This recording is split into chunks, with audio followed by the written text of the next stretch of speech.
Hello भैया, हम त्रिभुवन कुमार जखमी आप सब भोजपुरी सुनवैया भैया लोगन के सब लोगन के प्रणाम करतनी। आयासा ना पूरा विश्वास करतनी जेरे लोगन के गीत जरूर पसंद है। तैयारी आपके बीच में फिर से वो 10-12 गीत लेके आए बने, लेकिन उससे पहले बताना चाहते हैं कि टीके बावरा हमारे चैनल आप लोगों से रिक्वेस्ट बा कि अगर ये गाना थोड़ा सा भी अच्छा लगे तो चैनल को सब्सक्राइब कर ले, शेयर कर ले और साथ में लाइक एक कमेंट जरूर कर ले, अपन सलाह दे दे ताकि हमरो के कुछ नया करे के मौका मिले। तैयारी एक गीत के हम आज रिकॉर्डिंग करता नहीं और डायरेक्ट लाइव रिकॉर्डिंग आप लोगों के बीच में भेजता नहीं।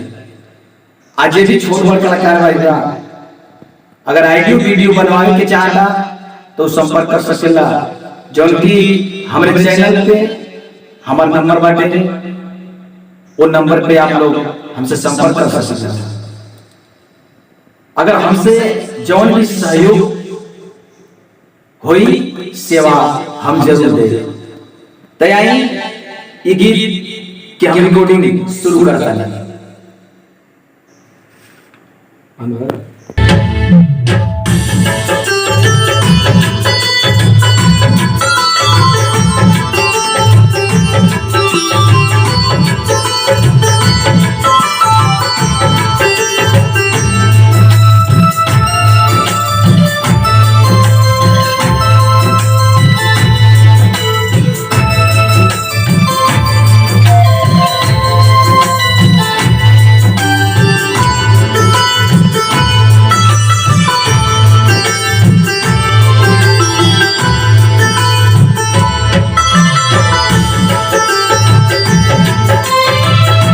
हमारी किस्मत ये बात हमारा से खफा हो गई, जान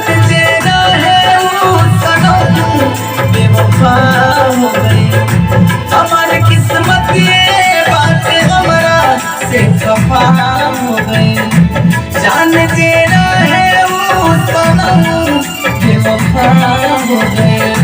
बस करा जिंदगी में अब केहू एकर बात न आवे, समझ ले चला इतना दूर सनम की याद कबू न आवे, समझ ले चला इतना दूर सनम की याद कबू न आवे।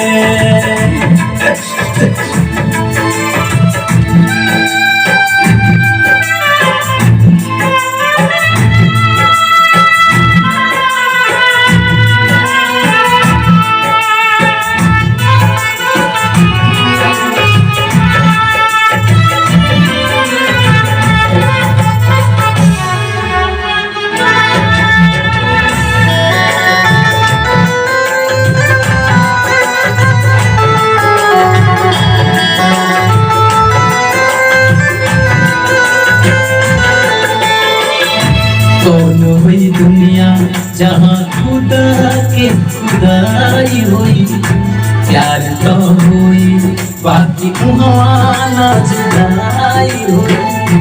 कौन हुई दुनिया जहाँ खुदा के खुदाई हुई, प्यार तो हुई बाकी कुहाना जुदाई हुई।